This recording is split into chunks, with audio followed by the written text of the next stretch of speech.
The rules don't apply to him, said the Sunday Times about Boris Johnson's controller-in-chief, the weirdo-in-chief in control of Boris Johnson's administration. That was the Sunday Times in May. That's 24th of May, the Sunday Times, which ran this. That was in conflict with the rest of the agenda, followed by the Rupert Murdoch-controlled Sunday Times, the Times, the scum on Sunday. But that was actually compelled on them, forced on them by the evidence of outrage generally sweeping across the country on the basis of reports that Cummings had been flouting the lockdown that others were compelled to observe on the penalty of fines and other retributions by the state. And today, Friday, the 14th of August, 2020, reports are continuing to be contradictorily presented, and the contradictory policies of the Boris Johnson-fronted, Dominic Cummings-controlled pandemonium of a government. The report includes the claim that there would be up to £3,200 fine for those who flout the rule to wear face masks. Of course, if Cummings is seen and found to be not wearing the face mask, he of course cannot be fined. He is above the law, above the rules. So back to today's front pages, and they're continuing. One of the stories, main stories, featured in the papers on Fleet Street, of course, is the story about the A-level results fiasco, as they're calling it. But mainly, the A-level scandal is found in the fact that kids in poorer areas lose out. Now, is that a news item? Is that a news item that the Daily Mirror is putting on its front page? Of course they are. But that is only the tip of the iceberg. The losing out in poorer areas by kids is taking place 24 hours every day of the week, every week of the month, and every month of the year. And every year for decades. Poor areas are poorly served or not served at all by the apparatus in place supposedly to deliver services on behalf of and by the state. And that includes the control of the school leaving or A-level results and the actual provision of the education, so-called, or schooling in the particular poverty-stricken areas condemned to poverty. Now, the Daily Mirror on page 6 is saying that pupils are held back, and the editorial is saying that the Prime Minister is ultimately responsible for the debacle. So must fix it now. Reading it again, the Prime Minister is ultimately responsible for the debacle, so must fix it now. This is because there is a comma missing before the so. Anyway, mistakes over the handling of the coronavirus shouldn't include blighting the futures of the young, particularly those from poorer homes. Teachers know pupils better than any computer program. Let's give our youngsters the grades they deserve. The grades, of course, they deserve is the worst grades. The Daily Mirror is written from an angle of the affluent, not the poor, and not from the poorer homes.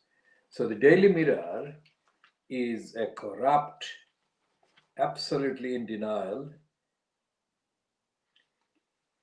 outlet for the haves and for those who control. So, contrary to the myth created by the slogan that the Daily Mirror is a quote Labour supporting paper, it is as right wing, as anti Labour ideals, anti the founding ideals of the Labour Party, as the next tabloid in Fleet Street. And the next tabloids are, of course, the Daily Express, the Daily Mail, the Sun, and the Star. And the Daily Mirror's editorial role over decades has been to perpetuate the lies, the denials, racism, the imperialism, and the divisions and deprivations based on a class, which is a crass basis, which is retained in this country. Now, there is a piece, a token topical piece, typically stupid and typically patronizing by the racist Daily Mirror. The main picture in this article is of Neville Lawrence, the father of Stephen Lawrence. His mother's picture is there as well, and the picture of 5 of the alleged murderers, but they are not in jail or they were not put on trial for the murder of Stephen Lawrence. So the headline is, "After Stephen's murder, my wife and I never even hugged again." So that is a personal story, and this is happening in 2020, and Stephen was murdered in 1993. So that is, how long is it? That is a very long time, 27 years ago. And 27 years later, he's saying Neville Lawrence tells how marriage fell apart after son's racist killing. Furious, Neville added, a woman came to our house soon after the murder with the names of the killers written on a piece of paper. When Doreen gave it to the officer in charge, he threw it in the bin. So I was thinking, if only Boyd, only you would have done your job properly, we wouldn't be sitting here today. This might be the end of the line for them, but it certainly isn't the end for me. As long as I'm alive, I'm not going to accept this is over. Gary Dobson and David Norris are serving life terms for the murder in Eltham, southeast London, having been convicted after a DNA breakthrough in 2012. But they're the only 2, but the others were about Dobson, Neil Accord, and Luke Knight had been acquitted in private prosecution brought by Stephen's parents in 1996. Neil and brother Jenny Accord, the 5th suspect, have since served jail time for drug dealing. Nabil, who is an OBE, also questioned whether the Metropolitan Police had truly reformed after the Macpherson report found the force was institutionally racist.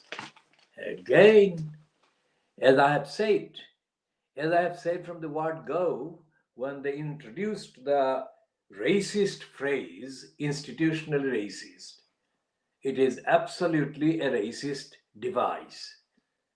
The fact that they introduced the diversion, institutionally racist, in order to excuse individual racists involved in the exoneration or the allowing the murderers to get away or remain unidentified and unprosecuted by the police formally.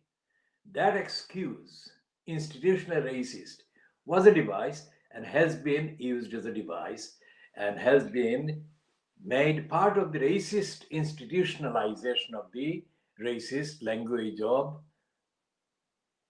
complacence, conceit, and contempt to the rights of the victims of racism in Britain.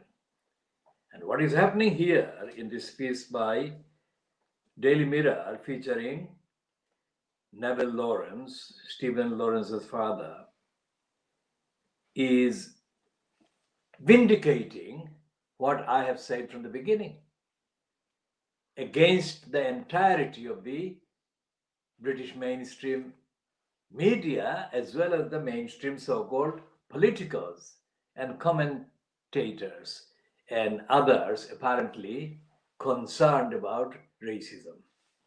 So institutionally racist or institutional racism, this is a device deliberately, racistly conceived and created to avoid liability, responsibility, accountability for individual races and individual acts of racism. So this is the message from Neville Lawrence vindicating me. I have been saying it from the beginning of the confection of institutional racism. There is no such thing as institutional racism, I'm saying in August 2020, because racism works or operates or is inflicted by individuals. So individual racism is the main racism. Institutional cover can be made available to hide the individual's racism, but the main racism, the act, the conception, and the contempt for the life and the rights of the target of racism remains the individual perpetrating, plotting, and inflicting and trying to hide the act or acts. So this is page 15 of the Daily Mirror of Friday, the 14th of August, 2020. So we shall come back to the theme of racist excusing other races under series of excuses, pretexts they devise as they go along. And here is the racist Daily Express, the corrupt Daily Express, Beaverbrook's legacy of lying, which is peddling the latest set of lies for the sake of Boris Johnson.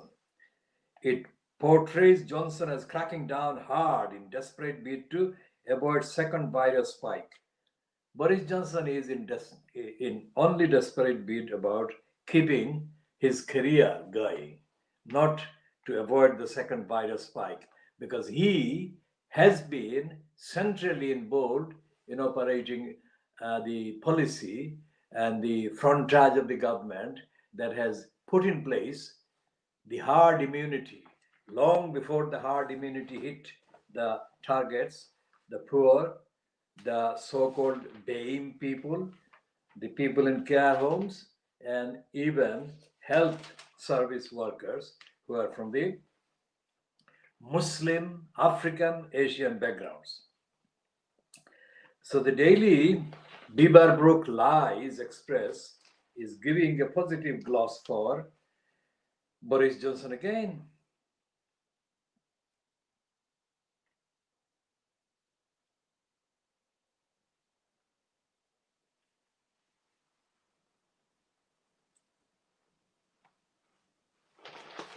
And they are promoting the vaccine lobby.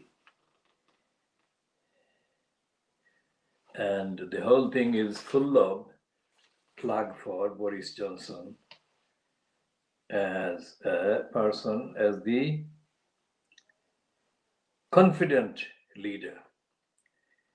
They're promoting him as a confident leader after he toured Northern Ireland and met unionists. Now, Frederick Forsyth has got a column in the Express, which is the Express today, the Friday, the 14th of August. And he is scathing about the ministers.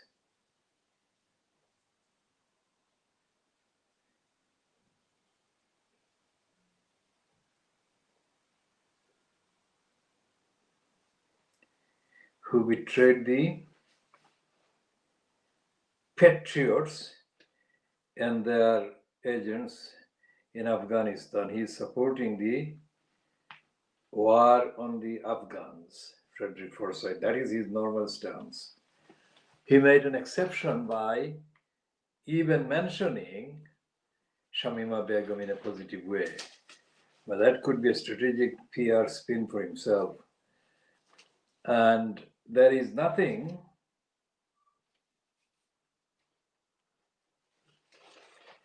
about the war on the migrants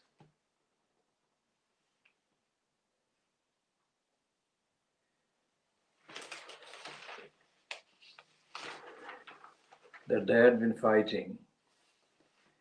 The war against the migrants they had been fighting in the 10 days.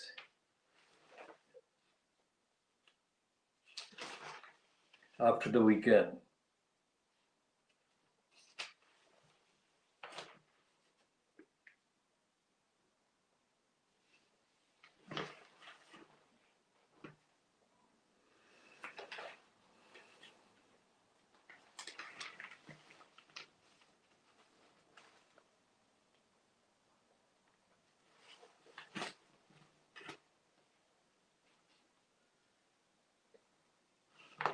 So there is a piece about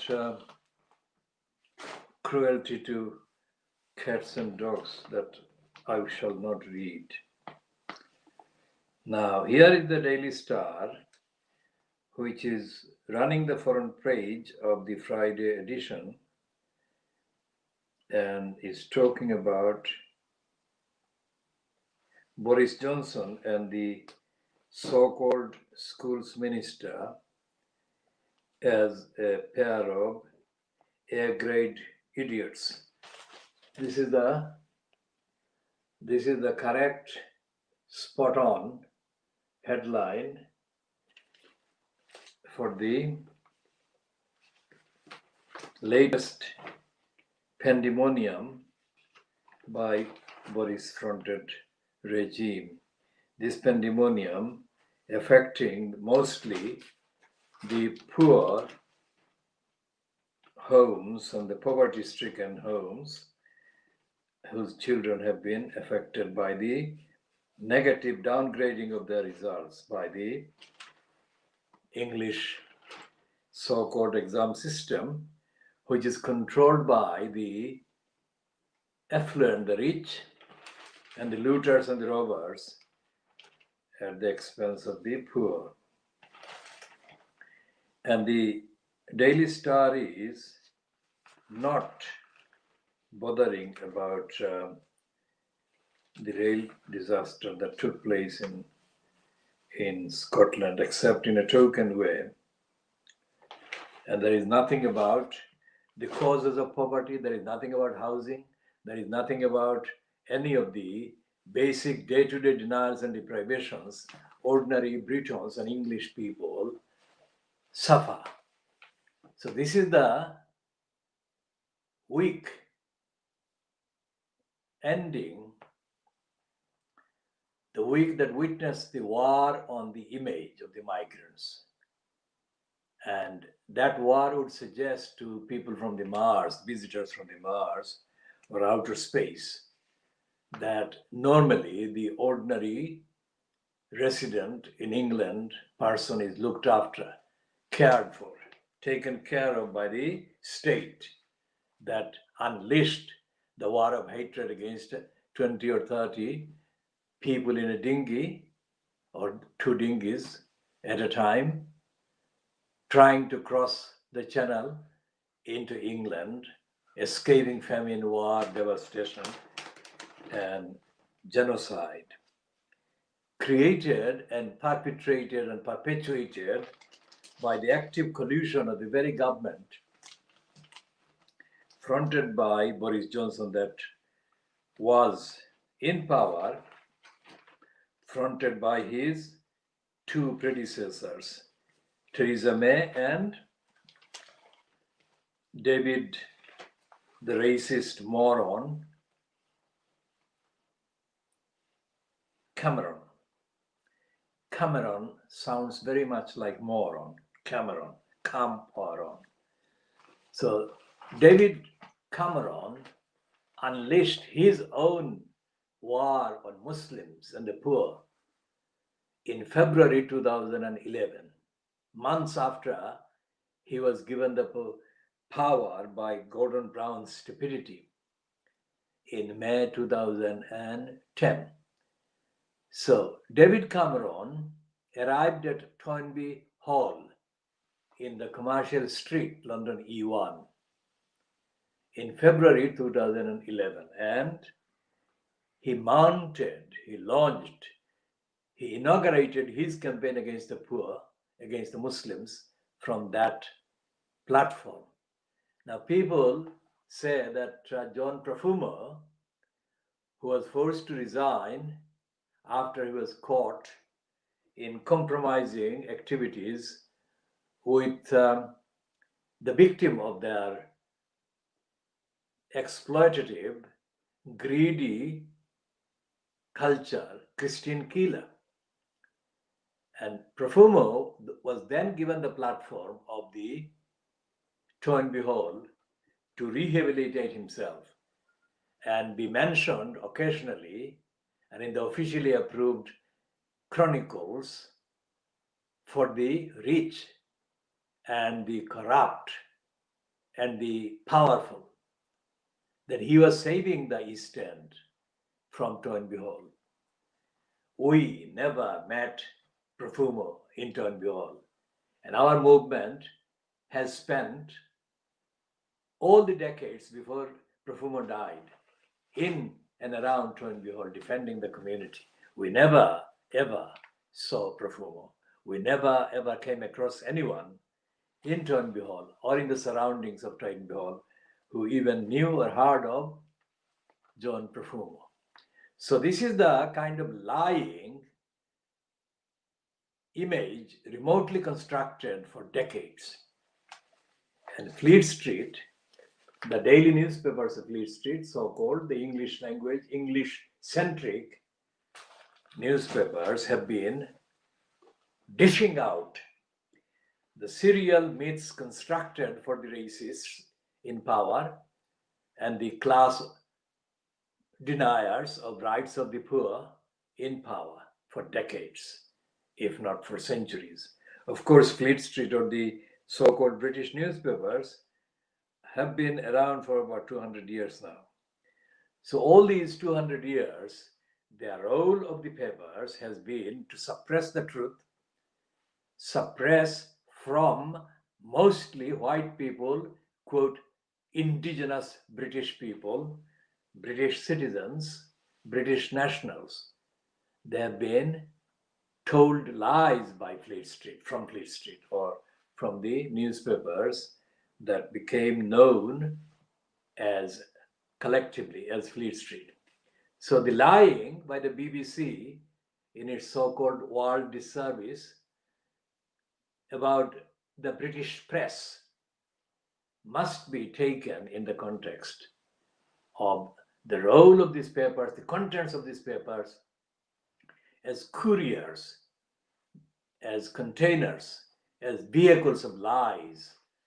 And there are a number of big listed routine lies about British Parliament, British democracy, British civilization, and all the other positive images cultivated intentionally to create and perpetuate the image based on lies so that the ones controlling the government, the forces, the powers and levers of the government can continue to stay in those levers and control those levers and deny the majority that has been coined as the many in the slogan that was confected and made public during the last 2 years of Jeremy Corbyn. But the Corbyn's Labour Party, as I have said before, is not the Labour Party that was founded with the aims of challenging the values of the haves, the values of the wealthy, values of the looters and robbers, the bankers, the hedge funders. Bankers are the biggest robbers, institutionalized and individualized robbers that have been allowed license to rob society and the public for centuries. It doesn't matter, emphatically say, it doesn't matter what the robbers' ethnic, religious, racial identities may be. I said it in the context of Brick Lane and the role that a over mythologized anti Semitic drawing or painting or mural put contemptuously on a wall in Brick Lane in Hanbury Street, on a wall in the Hanbury Street, has been used to demonize Jeremy Corbyn and destroy his claim to lead the Labour Party. As I have said, Corbyn lacks the intellect. He never had the intellect and he never will. So he is a person of limited intellectual grasp of issues that require higher and tighter and more intelligent grasp by the person claiming to be leader of the party or the leader of the opposition or the leader of the quote government. Corbyn doesn't have that intellect, but that does not make him a criminal, which is how he was painted by so-called supporters of the Jewish community. And the supporters of the Jewish community actually extend to the private eye, those who control the contents, the editorials of the private eye. And the private eye's Rotten Borough's column gave credit or appeared to give credit to Luther Rahman over that mural. When the anti-Jeremy Corbyn brigade came round to hoisting the so-called evidence of that mural against Jeremy Corbyn, they swiftly managed to get the private eye Rotten Borough's column editor to give a positive paragraph in praise of Luther Rahman. That is sustainable in myth, not on fact. Luther Rahman did not deserve that positive spin there, which they put in there against Jeremy Corbyn. Now that is paradoxical, because Luther Rahman was hoping to be reinstated as a Labour Party person during a successful tenure of Jeremy Corbyn as leader of the Labour Party. So Luther Rahman has lost that. So he was one of the fans, one of the intentionally confected, self-confected fans of Jeremy Corbyn, the progressive, the friend of the Muslims, and all the other rubbish, because he was no more a friend of the Muslims than he was a friend of the Roman Catholics from the Irish country and in his constituency. Jeremy Corbyn is a friend only of the people who he cultivates to get his votes from or through or with the help of. And Jeremy Corbyn has been in Islington almost as a lifetime guaranteed MP for a constituency, mainly because he has been able to cultivate that persona for himself, a friend of the Catholics, a friend of the cause of the Irish, a friend of the Muslims. These are all friendships confected These are not friendships that are actually genuinely inspired by his lifelong dedication opposing corruption, opposing racism, opposing misconduct by the holders of office in councils or in government.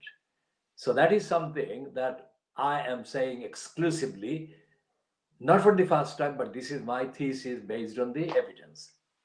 So those bots and crooked fans of Jeremy Corbyn who issue insulting, ignorant, idiotic claims that any criticism of Jeremy Corbyn is evidence of an agenda, a kind of surreptitious agenda being in action. That is not the case. And Corbyn has been destroyed politically by Fleet Street, by the Tories, by the racists, but also by his own so-called fans who are as stupid as his enemies have been in terms of the evidence of Corbyn's record and evidence of Corbyn's actual personal priorities. As I said before, Corbyn has been a member of parliament for decades, and in those decades, he has signed any number of EDMs, early day motions. Now, early day motions are one of the most frequently cited or used or resorted to devices by very lazy MPs, and MPs who have less influence in terms of the bureaucracy, in terms of the corralling of significant numbers of MPs to any particular cause or issue. Those are the ones who jump or rush to table an early demotion. What it does, it doesn't produce the result that they plan or they pretend it will do, like getting support to a cause and passing an act of parliament or something. What it does is actually, more often than not, it puts them or their name on the list of supporters or proposers or seconders or whatever of the early demotion on a topic. So that becomes part of the written record.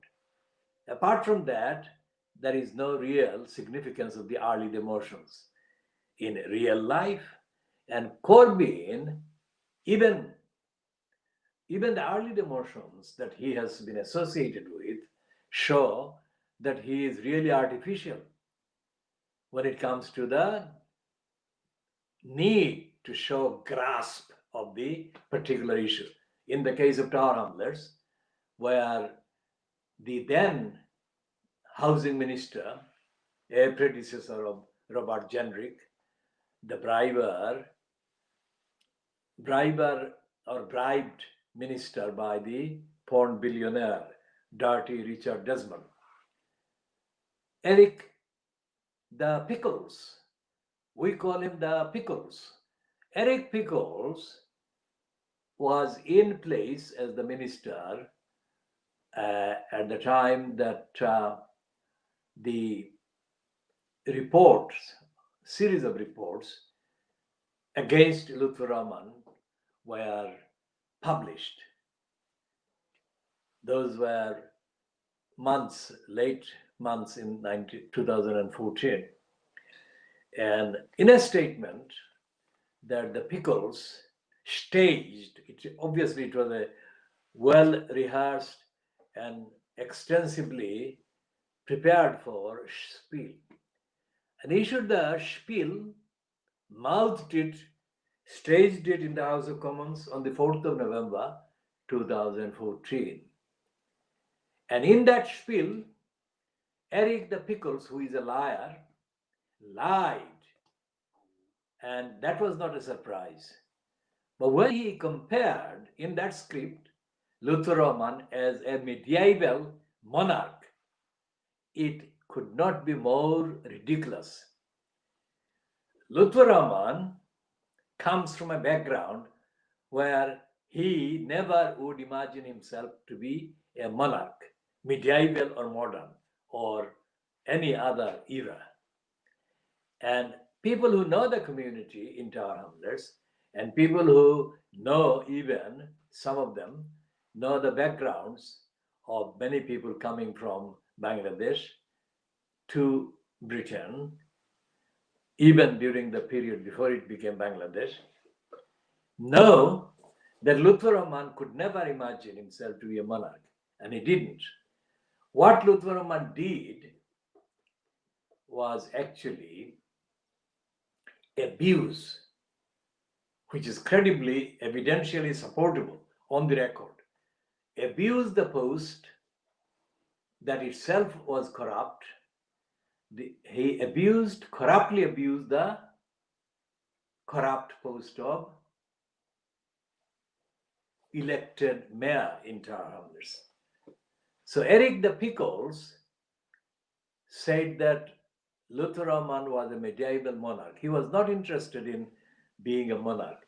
Lutfur Rahman was, on the evidence, interested in abusing the power, abusing the resources.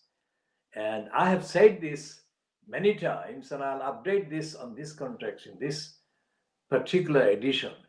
Lutfur Rahman appointed a number of Ken Livingstone's own ex-staffers or employees or friends or acquaintances.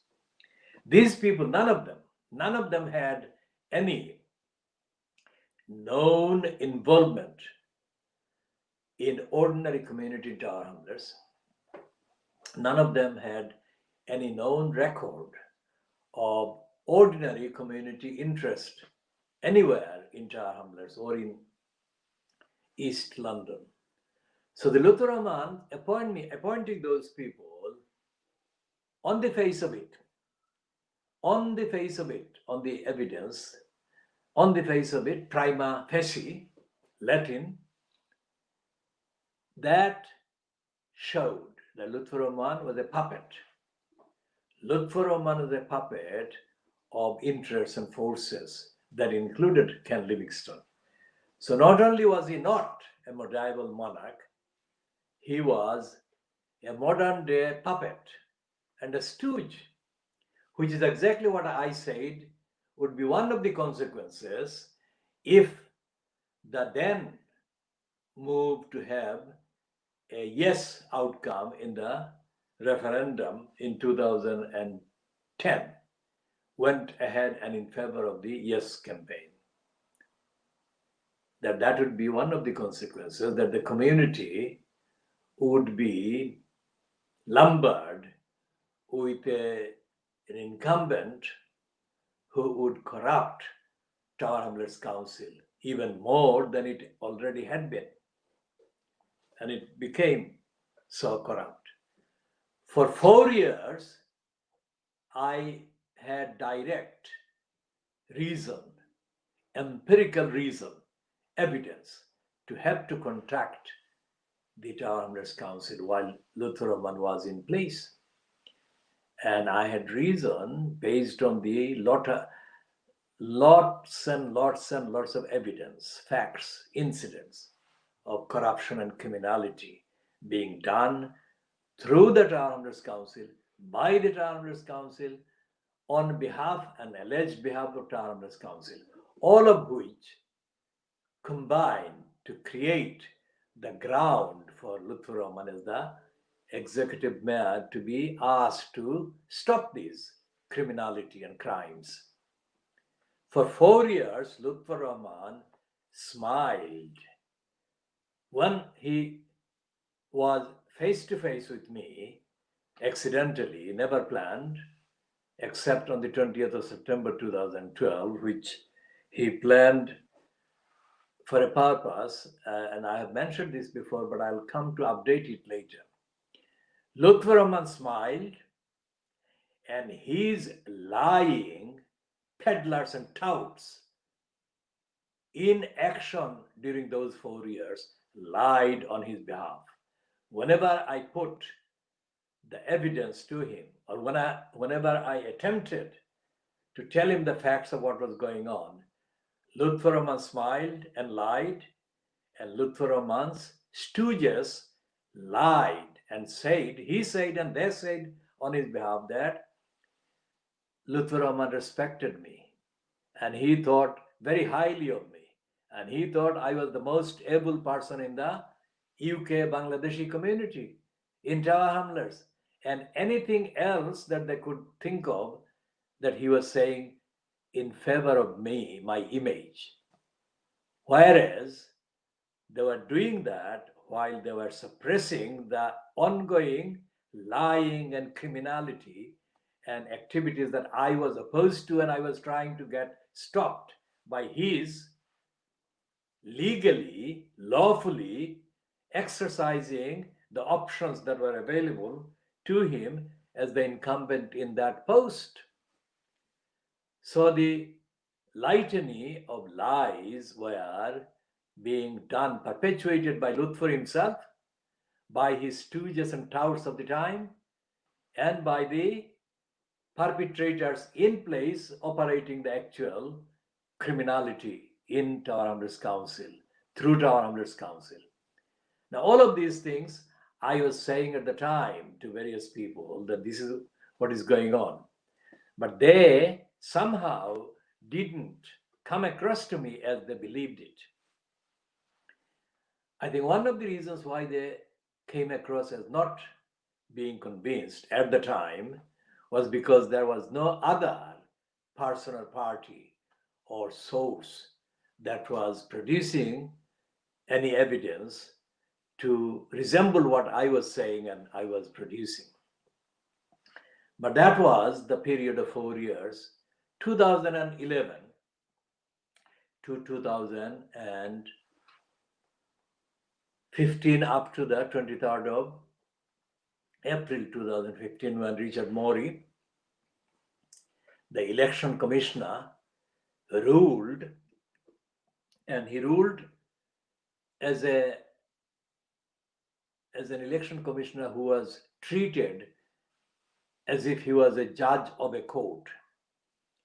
So his ruling was a judgment of a court, and it wasn't successfully appealed and it wasn't overturned. So his ruling was to declare Lutfur Rahman no longer mayor, elected mayor of Tower Hamlets. And with immediate effect, Lutfur Rahman ceased to be entitled to claim to be the mayor of Tower Hamlets, 23rd of April 2015. So from the beginning, let's say 15th of February 2011 to 23rd of April 2015, or the 28th or 29th of September 2010, October 2010, the last week, the last Friday of October 2010, when he saluted me, as I photographed him, as I filmed him from the brick lane, the street, and he was coming out of the mosque. So in the film, he is seen as a few kind of steps ahead, above the camera. So he was saluting me. That is a practiced craft. He gives a smile and he salutes, while he is actually carrying the opposite intent. And that is the case, that has been the case that has been proven in his behavior in relation to all the evidence that I brought to him over those calendar years. So the calendar years 2010, 11, 12, 13, 14, 15. These calendar years I have actually spent collecting the evidence, witnessing the corruption, criminality, and the dangerous destruction. And I bought enough of the necessary materials to substantiate and facilitate the substantiation of the communication of the evidence to Lutfur Rahman.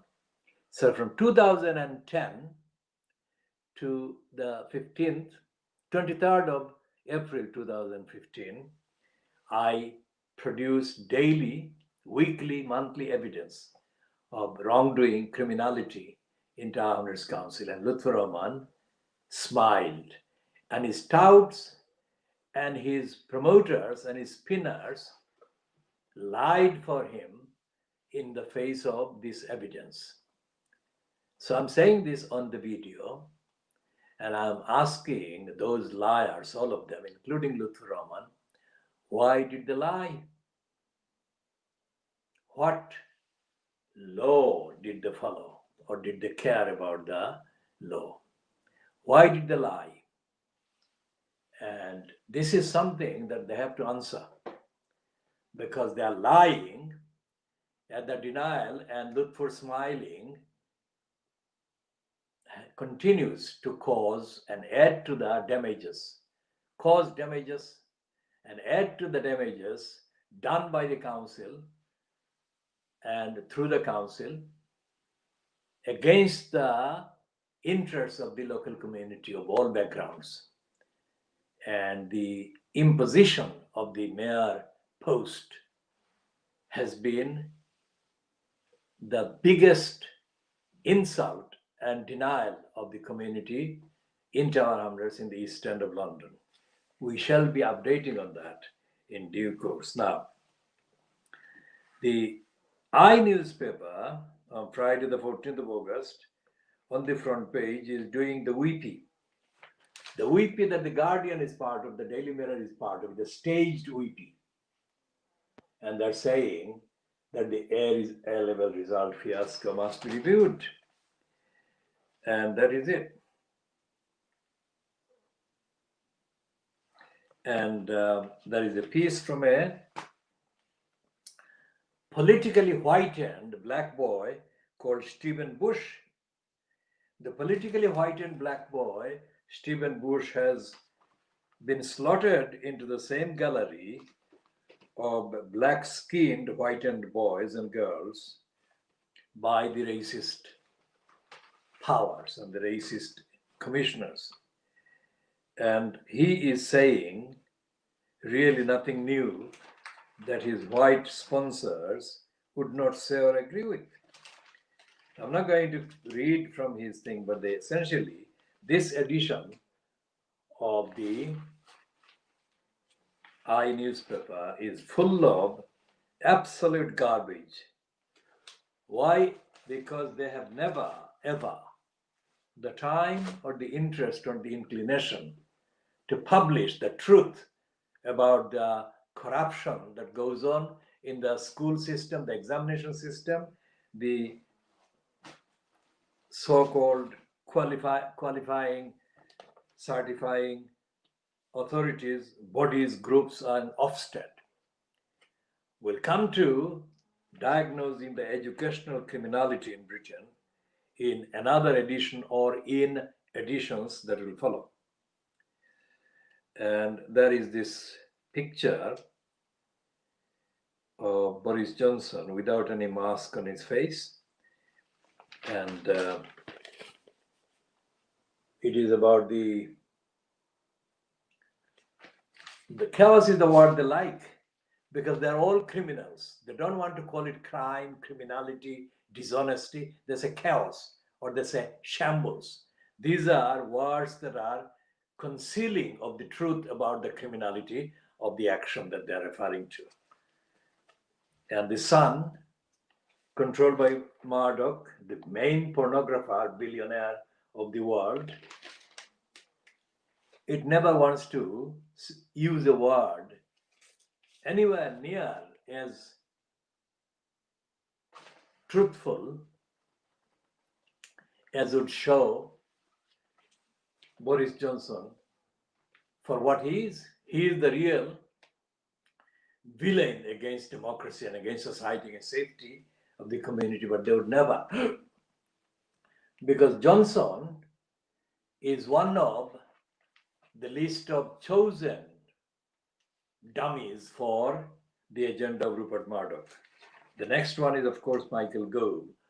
Gove is one of the top ones on the list of Murdoch and Trump and others to act as those dummies in number 10 Downing Street or fronting the government. So anyone who says British papers must pay attention to what I'm saying here and what actually some of the other people who are not on the main platform reviewing the papers on the BBC News or Sky News or on the GMB, ITV equivalent to the BBC morning slot or cabal slot of the Sky News. The newspapers are packaged. These newspapers are packaged packs of lies. And they are lies that the zombified, gullible majority of the masses of the public swallow every day. And they are so stupid. Most of these people, they are stupid, so stupid because of the concentrated stupidity inflicted on them, grilled into them over centuries of brainwashing done by the corrupt schooling system. One of the online comments, the first online comments made under a pseudonym on the Sun website today says that the migrants are the real problem. The migrants invading England at Dover are the real problems, not the virus. And I'm not going to quote because it is undignifying to quote such a stupid statement. And these zombies are completely obsessed with holidays. And there is a serious contradiction. They say that there shouldn't be any restrictions of the movement on holiday makers and so on. But at the same time, they say that the virus needs to be controlled and tackled. And this is the continuation of the lying about the A-level grade and that big word chaos. They don't say corruption. They don't say corruption, conspiracy, or anything. And this is why the press, Fleet Street, the newspapers, English-centric, Little Englander newspapers, collectively known as Fleet Street, are daily feeders of lies and falsehood and brainwashing. That is how the millions of people in Britain are brainwashed. That is why they are easily prepared to be convinced of crimes that do not exist, like the crimes of Jeremy Corbyn. Corbyn did not commit any of the crimes, and yet he permanently got fixed in the minds of the zombies as a big threat to Britain, British security, patriotism, and all the rest of it. And today's Times is the one that is actually leading with that item about the fine for the face mask. On the top of page 1, it is saying that £3,200 would be the maximum. Up to that sum, it is the fine that people can be fined for not wearing the face mask. And as I said before, the words chaos and shambles are used when they try to excuse the wrongdoers and the criminals from responsibility and liability for destroying the lives of ordinary people. So they are saying this here in the Times as well, that it was a shambles. According to Tory MPs, surprise, surprise, Tory MPs actually have some people in their constituencies who are poor and deprived of the basic rights and the equal rights and the fair rights by the right-wingers who control the examination bureaucracy and other bureaucracy. And there is a reluctant but double-barrel denial about the role played by Michael Gove when he was the Secretary of State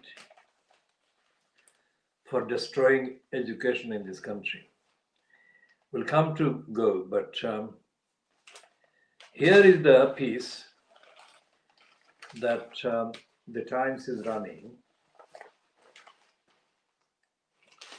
about the charities. Now, one of the things that keeps the lying show of a stable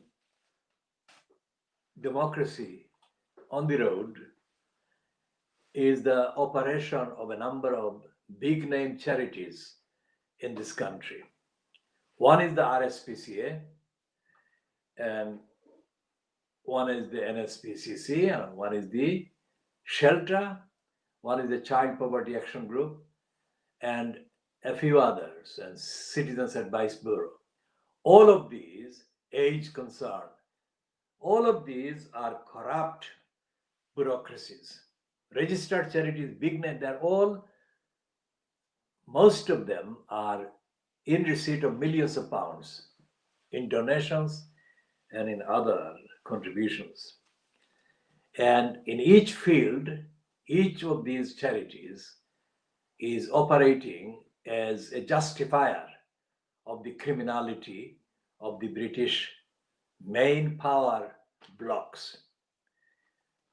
The blocks that deny people equal rights, the blocks that allow the non-payment of tax by the big business, the blocks that keep the offshore status of Britain going as a corruption center for the world's crooked billionaires and thieves and war makers. So those charities have got a front, a facade, an appearance, an image as basically doing good for the people, the vulnerable, the weak, and the rest of it. If that were the case, there would be no homelessness crisis in this country. And that is Shelter's fault. The mass murders of animals would not be taking place if the RSPC, this Royal Society for the Prevention of Cruelty to Animals, were actually against cruelty to animals. The RSPCA commits murders of animals ritually every single day. And so therefore, the time has come for these charities to be exposed for what they are and held to account, and also be replaced by actual provisions from genuine charities that are under daily audit and accountability and scrutiny. So the society has to be changed in such a radical way that only a program that is comparable to the program of the founding aims and objects of the Labour Party. I'm not saying those programs would meet the needs and the requirements I'm spelling out here, but that is the comparable package, the depth of the comparison. But there is no sign of any such detailed program of changing society constitutionally, democratically, accountably. So having said that, this headline I'm about to read to camera then becomes understandable. Otherwise, on its own, it will be completely, utterly, falsely misleading. It says, big charities still resisting calls for openness on executive pay. Now that is true. Executive pay is a secret that they keep. But the Times, in running this story in that way, is misleading the readers and falsifying the truth. We shall continue that in the next part because there are a lot of issues to go. So we'll have a break in here at 8:27 GMT,